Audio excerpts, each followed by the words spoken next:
connaissez même pas le monsieur là qui est à côté de moi. On l'a vu l'an dernier dans un podcast, c'est Florent Poiget. Il fait peur, hein. La dernière fois il pleuvait, donc Florent nous avait parlé de son installation, il nous avait montré ses images et puis ses manipulations sur l'ordinateur. Et on est venu le revoir et cette fois-ci il fait beau ce soir. Donc on va faire l'acquisition de quel objet? M27. M27 qui est un objet que tu as déjà commencé à imager. Que j'ai déjà commencé il y a 3 semaines. Si vous avez suivi dans le premier podcast, vous savez que Florent fait ses images sur plusieurs nuits, puisque au total, il y a plusieurs heures de pause à accumuler. Depuis qu'on s'est vu la dernière fois, Florent, donc c'était il y a 1 an, il s'est passé pas mal de choses. Oui, il s'en est passé de des ton choses. côté. Alors raconte-nous ça. Au mois de juillet, on m'a décerné le Grand Prix du Festival international de l'image et de la photographie numérique de Villefranche-sur-Mer. J'ai eu donc plusieurs petits événements et gros événements qui se sont déroulés là, donc France 3 déjà, un passage à France 3 Centre en direct dans une émission, des articles dans différents journaux, Radio France Orléans également qui m'a contacté. Bon, j'attends aussi une grande décision qui est celle à propos du livre, puisque j'ai envoyé la maquette de mon livre chez un éditeur. Donc ça y est, la maquette est faite, le contenu est figé. La maquette est faite, donc que j'ai modifiée suite au Grand Prix du Festival international, puisque j'ai rajouté les photos qui ont été primées. Ça aurait été dommage de ne pas les mettre. Oui. Vous allez voir dans la suite du podcast, on va suivre Florent pendant toute sa nuit d'imagerie. On va même commencer avant qu'il fasse nuit avec le montage du télescope. Donc vous allez tout voir, vous allez tout savoir. Et bientôt, vous pourrez facilement faire comme lui.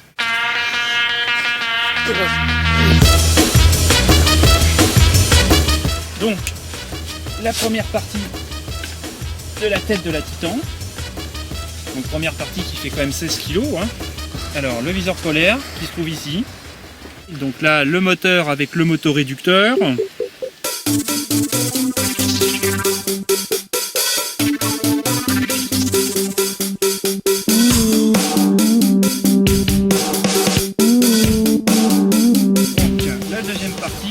La déclinaison.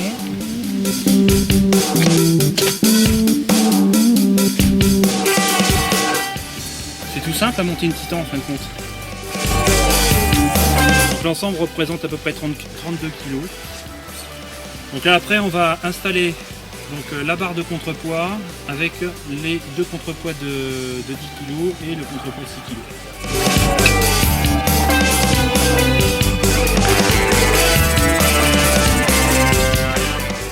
Voilà, donc là les contrepoids sont installés, mais je vais les régler de façon à ce que tout l'ensemble soit bien équilibré une fois tout monté.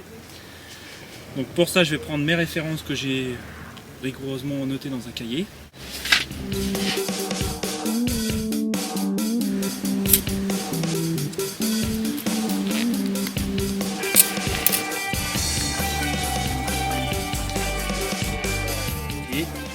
Les contrepoids pour sécuriser le tout.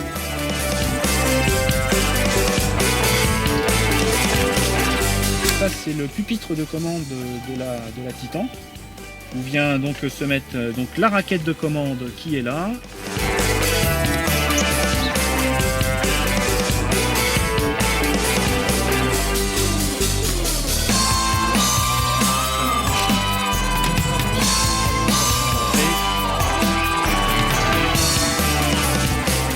Et voilà, la Titan a été expertisée par Franck Valbousquet avant de m'être livrée avec une erreur périodique à plus ou moins 2,25 secondes d'arc. Donc, ce qui est quand même très intéressant. Donc après, il n'y a plus qu'à attaquer le dernier morceau qui va être l'installation des anneaux de l'astrographe, puis ensuite l'astrographe avec la CCD et son câblage.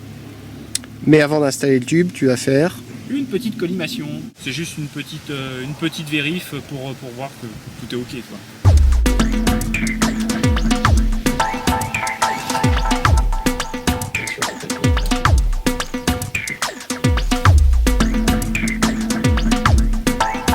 Donc le triangle qui va servir pour la collimation.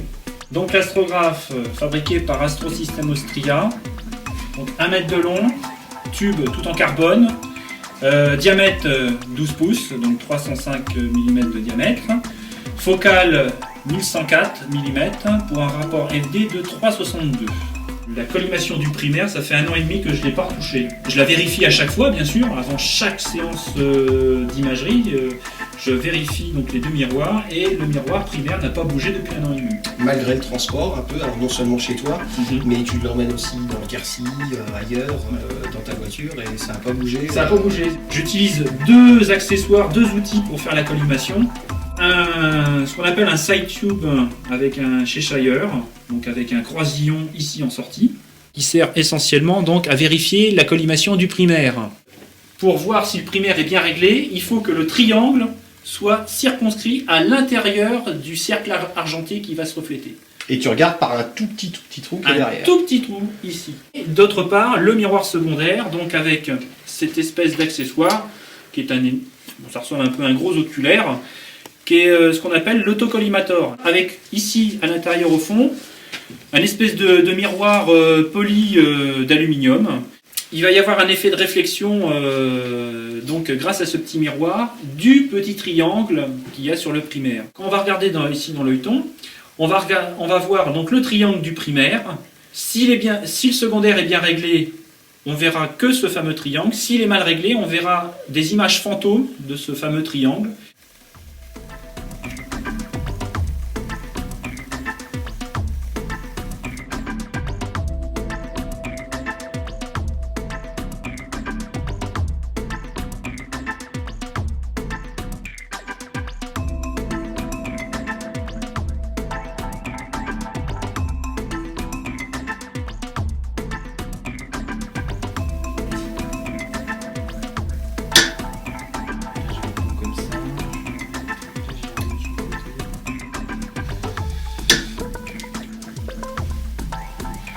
Ok, bah là ça me paraît nickel.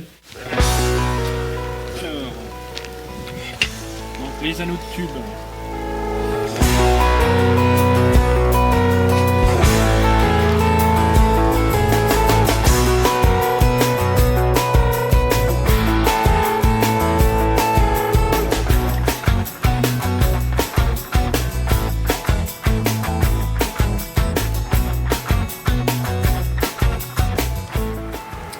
C'est pas de se planter avec.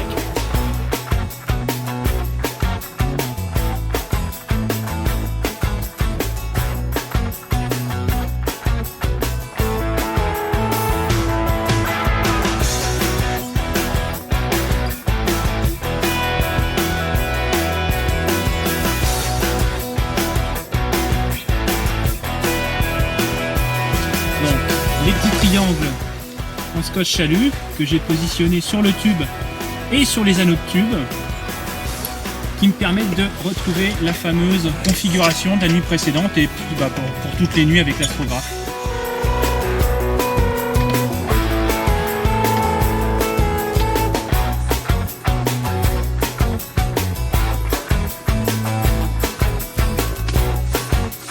Et voilà, astrographe.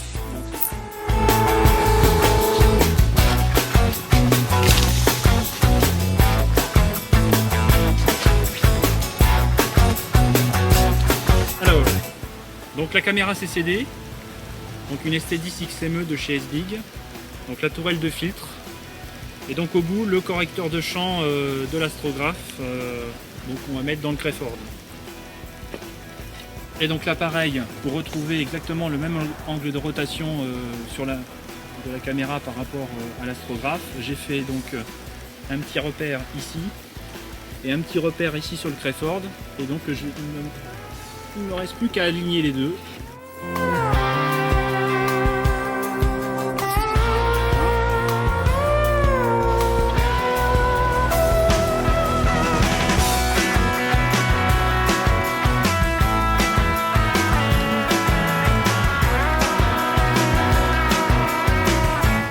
Ça en fait du câble, hein, la CCD.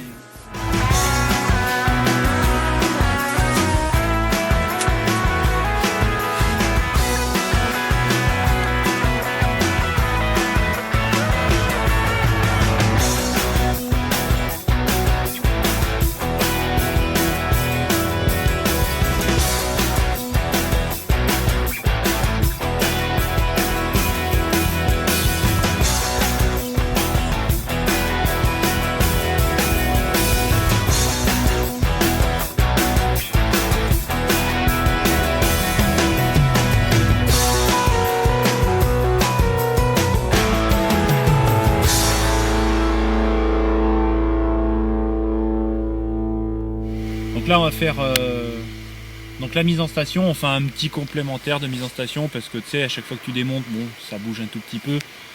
Mais tu refais pas une mise en station complète que quand tu montes le matériel pour la première fois.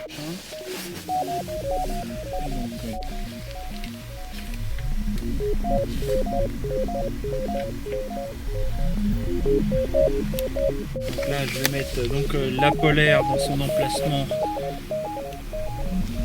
qui est prévu dans le viseur.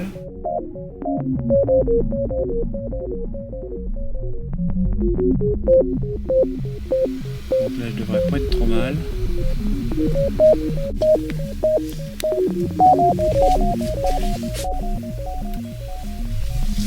Là je resserre les axes.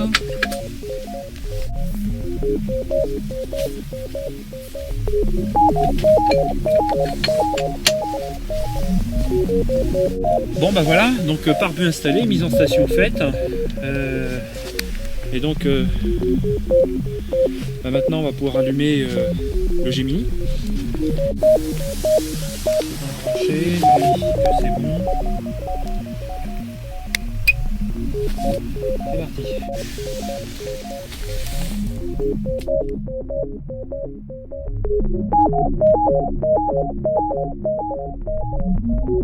Ok, donc là j'ai le choix dans à peu près une quarantaine, une cinquantaine d'étoiles, je sais plus.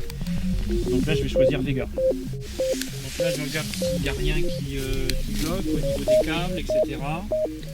Donc si c'est ok, donc je fais la validation. Ok, c'est parti. Ah, c'est super silencieux.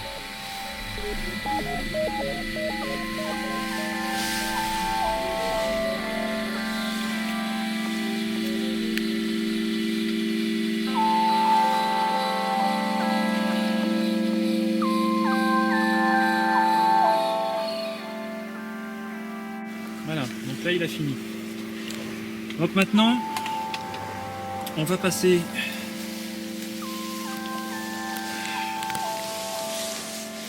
sur la CCD. Donc voilà, ça c'est la fenêtre principale de commande de la CCD. Donc il y a un onglet Expose, donc pour le choix du filtre, le type de pose qu'on veut faire, donc Light, donc c'est par exemple luminance, ou même la RVB. Bias, c'est l'offset, Dark, donc le bruit thermique, et le flat field. Ensuite, ça c'est un autre onglet où on choisit donc les caractéristiques principales du capteur, donc binning à 1, les dimensions du capteur, 2184 par 1472. Là c'est le mode sequence qu'on va voir après, qui permet de définir le nombre de pauses avec le temps de pause, le type de filtre, et donc pour avoir une séquence complètement automatique au niveau des acquisitions. Le menu setup là qui permet de choisir le type de caméra, de mettre en fonctionnement donc le système de refroidissement, de choisir la température de refroidissement. Warm-up, c'est pour à la fin de la nuit, ça permet de remonter la température du CCD avant de l'éteindre, pour éviter un choc thermique. Et une fois que la température est redevenue donc à la température ambiante, on fait couleur off et disconnect, et donc après on peut éteindre la caméra CCD. L'onglet guide, on va le voir après quand on va lancer donc la calibration de l'autoguidage ainsi que le track. Donc le mode focus qui va permettre d'aligner donc l'étoile Vega qu'on vient de pointer, avant de la synchroniser sur le Gemini. Puis ensuite ça servira à faire la mise au point. Donc là il prend un auto dark pour les 6 secondes de pause. Donc il charge dans l'ordinateur et là il prend la lumière et il prend l'image de luminance et il va soustraire automatiquement le dark. Okay. Et voilà, vous voyez, donc on voit Vega. Et on a du bol, je sais pas si c'est le fait que vous soyez là, mais on a du bol parce qu'en général quand il fait le premier pointage, Vega est carrément à l'extérieur. Donc là, là je vais centrer l'étoile.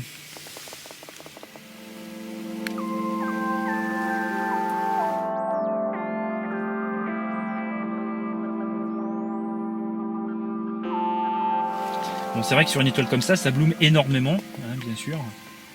Donc là, Vega est centré. Donc là, j'arrête. Donc un alignement sur une seule étoile, ça te suffit? Oui, c'est-à-dire que bon, ça me suffit dans la mesure où là, après, je vais pointer un objet qui se trouve pas très loin de Vega, entre guillemets, qui est M27.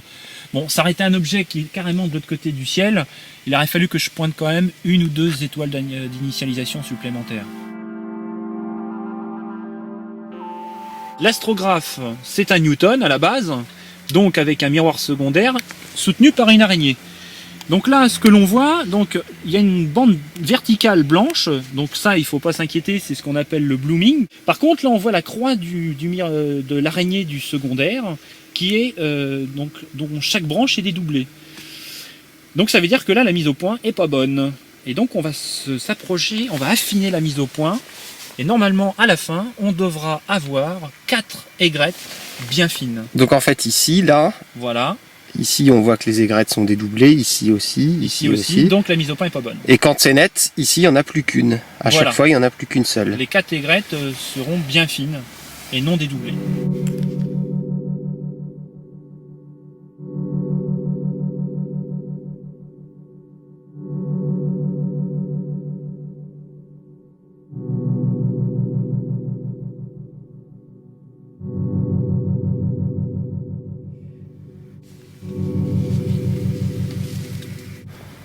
Là maintenant ça va se jouer à plus grand chose là maintenant.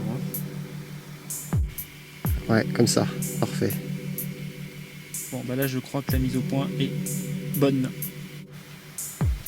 Bon là ça a l'air d'être pas mal du tout. Et l'avantage avec donc l'astrographe, comme j'ai déjà dit, c'est que là on fait la mise au point et elle va rester bonne pendant toute la nuit, grâce au carbone. Donc là on était sur Vega. Et là, je vais lui demander de pointer M27. M27, ok. Et M27, elle est là. Alors, donc, on va la centrer.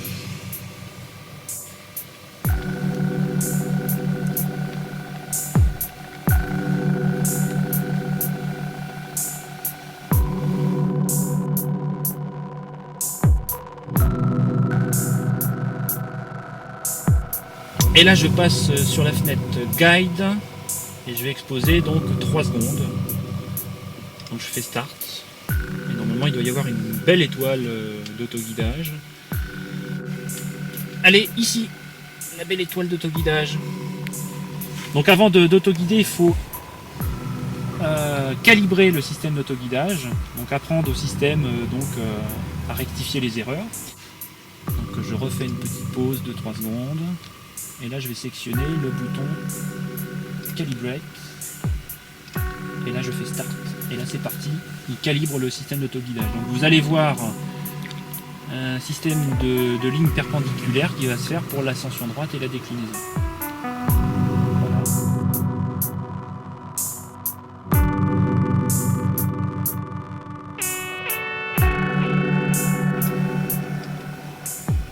Donc voilà. Voilà maintenant la petite fenêtre de l'étoile. Donc on va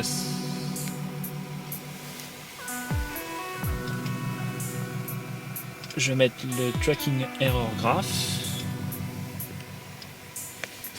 Donc ça te sert à contrôler la dérive. Ouais, alors donc tu as les valeurs de correction en X et en Y. Et donc ces valeurs sont reportées automatiquement par MaximDL sur un graphique. Donc l'erreur en ascension droite et en déclinaison. Donc nuit 4. Alors on va dans les options du mode sequence. Donc là, Setup Sequence. Donc là on a un tableau qui s'affiche. Donc là je sélectionne la ligne 1. Donc c'est de la luminance, donc light. Filter, donc H alpha. Temps d'exposition 600 secondes. Alors il faut l'indiquer en secondes, donc 600 secondes, donc là 10 minutes. Repeat, alors le nombre de pauses que l'on veut faire, et j'augmente. Et donc après dans le tableau je pourrais définir les autres pauses pour le dark, le flat, etc. Mais ça je préfère le faire tout à la fin et individuellement. Alors ensuite donc je définis le répertoire où ça va être enregistré, donc la nuit numéro 4. Et donc maintenant on est prêt on est prêt à faire de l'imagerie. Donc là je me mets en mode nuit. Donc là on bascule sur la fenêtre expose, donc là on va voir la barre de défilement donc, de la pause. Donc la première pause de 10 minutes est en cours.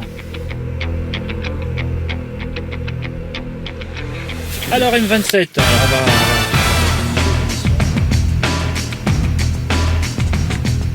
Donc ça c'est une pause de 10 minutes, donc c'est une brute.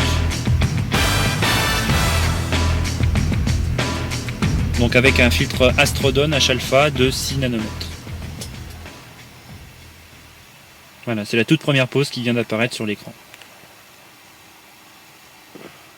Donc là on peut voir là, les étoiles. Donc là je suis en bord de champ, donc les étoiles sont rondes. Voilà, hop. Les étoiles sont bien rondes ici, donc il n'y a aucun souci.